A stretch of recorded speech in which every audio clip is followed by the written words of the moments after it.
Here is the prototype of our e-reader. Well, it's still under construction and it needs a lot more improvement. But basically, as you see, there are two functional areas here, the navigational area on left and the reading area on right. And I'm going to explain a little bit about how they work coherently and why we think they are responsive to our design thinking. So the top left area is probably the most alien part compared to the traditional newspaper and web reader. We call it the bubble map for the moment because we haven't come up with a better term to define it so far. But actually, it has more to say about our design thinking on e-reading.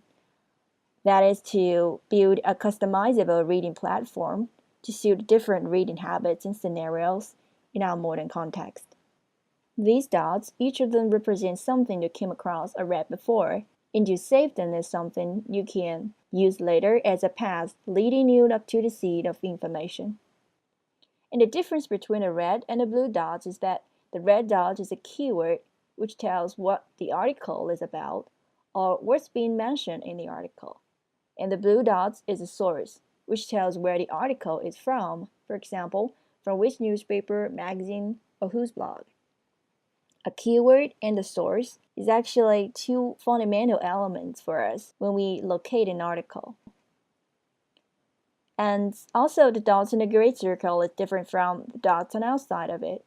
The dots inside it can be seen as something figuratively as the inhabitants in a bubble map. They are more related to your personal interests or something you need to read and check out every so often.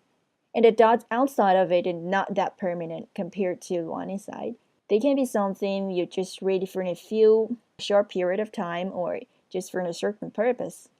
And they will automatically fade out if you don't touch them for some time. So now let me show you the inner link between the every functional part through a few examples.